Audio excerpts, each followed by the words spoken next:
नमस्ते दोस्तों, मैं आप सभी के दोस्त और होस्ट मिस लक्षिका आज आप सभी को एक मजेदार कहानी सुनाने के लिए आई हूँ। आप लोग इसे पूरा सुने और लाइक, कमेंट, शेयर, सब्सक्राइब करना ना भूलें। तो चलिए कहानी सुनते हैं। कहानी का नाम माया का रहस्य। आरव को एक अजीब कहानी की टिप मिलती है।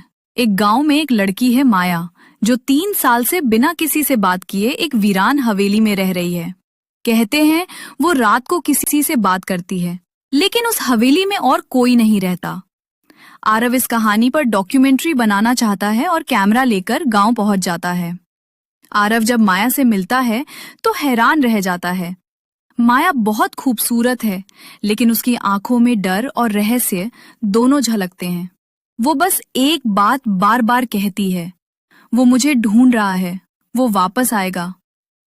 आरव रात को हवेली में रुकता है। आधी रात को उसे माया एक कमरे में अकेली किसी से बात करते दिखती है। वो कैमरा ऑन करता है, लेकिन कैमरे में कोई और दिखाई ही नहीं देता। धीरे धीरे आरव को एहसास होता है कि इस हवेली में कुछ सुपरनैचुरल है।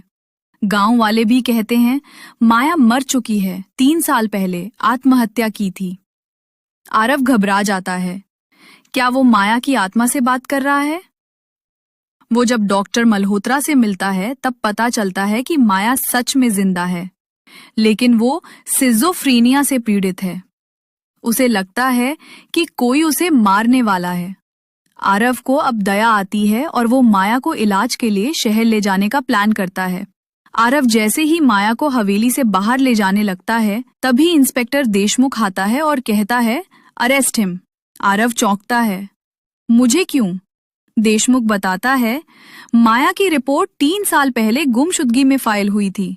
आखिरी बार सीसीटीवी में माया को एक रिपोर्टर के साथ जाते देखा गया था, और वो रिपोर्टर आरव था। अब असली झटका, आरव को याद ही नहीं कि वो माया को पहले मिल चुका था। डॉक्टर मल्होत्रा सामने आते हैं और कहते हैं, आरव खुद भी मानसिक रोगी है। माया की मौत के बाद उसका दिमाग झेल नहीं पाया, और अब वो मान बैठा है कि माया जिंदा है।